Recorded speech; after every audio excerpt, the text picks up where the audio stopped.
For more than 50 years, the F-4 Phantom has a long and historical heritage. It has served in various roles throughout the years. The F-4 Phantom served on the front lines of more Western Air Forces than any other jet. In 1958, the F-4 was chosen by the Navy as a Fleet Defense Interceptor and began combat operations in 1961.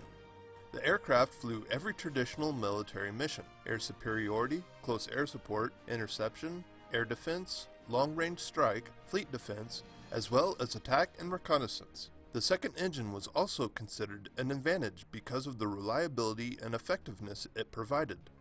After proving itself with the Navy, the U.S. Air Force received the F-4 in an effort to create a unified fighter between the Navy, Air Force, and Marines. Two sub-variants of the F-4 also set themselves apart: the RF-4 reconnaissance plane, optimized for speed, and the Wild Weasel, which specialized in attacking enemy surface-to-air missile installations. The capabilities of the aircraft contributed to its performance, which was unheard of when it made its debut. Shortly after it was introduced, it set 16 world records. A few of these records were a world speed record of 1,604 miles per hour and an absolute altitude record of 98,556 feet. 5 of the F-4's speed records weren't broken until 1975. Just 31 months after its first flight on May 27, 1958, the F-4 was the U.S. Navy's fastest, highest flying, and longest range fighter. It also holds the record for the largest production run of any supersonic fighter built. In its air-to-ground role, the F-4 could carry twice the normal load of a World War II B-17 bomber. But the milestones don't end there. It was also the first and only aircraft to be flown by the Navy Blue Angels and Air Force Thunderbirds demonstration teams at the same time. The F-4 saw combat in both the Vietnam War and Operation Desert Storm. During its time of service in the U.S. military, the F-4 overcame the challenges thrown at it. The Phantom was retired from combat operations in 1996. After its retirement, the aircraft found a secondary mission as a remote-piloted target aircraft known as the QF-4. This new role was used to test pilots and a variety of air-based missions. The aircraft flew its final mission on December 21, 2016 at Holloman Air Force Base, New Mexico, closing the book on a one-of-a-kind fighter that has earned its place in combat and aviation history. Wednesday, December 21st, Holloman Air Force Base hosted hundreds of F-4 fans for the final flight of the F-4 in the Air Force's active duty inventory. Lieutenant Colonel King explained what's next now that the F-4 is retiring. Yeah, it's bittersweet. It's bittersweet, much like when you see QF-4 get blown out of the sky.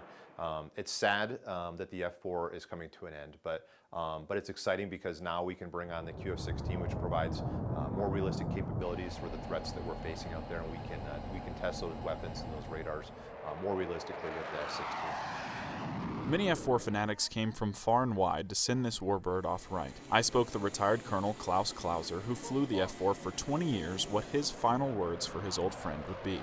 I thank you for saving my life more than once and for being a part of me, part of my family, and I wish you Godspeed. Reporting from Holloman Air Force Base, I'm Airman First Class Jason Allred.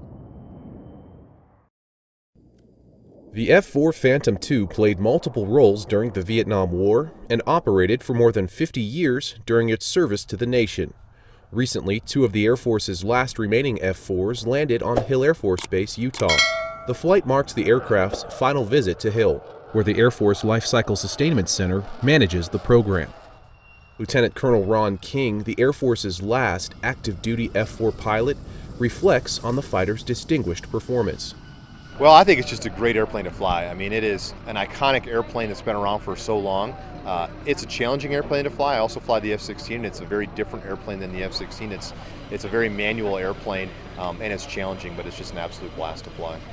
Hard to believe that thing was built when I was born. In 1997, the F-4 was modified into a full-scale drone and became the QF-4 aerial target. Today, only 13 remain. They're used by the 82nd Aerial Target Squadron, Detachment 1, at Holloman Air Force Base, New Mexico. It's just always been that proven, safe, sound, and sustainable aircraft that's proven itself in history over and over again. The Air Force will demilitarize any remaining QF-4 fighters by January 2017. The Phantoms will continue their service as ground targets at the Red Rio bombing range in New Mexico, helping train the next generation of fighter pilots. Staff Sergeant Zach Vaughn, Hill Air Force Base, Utah.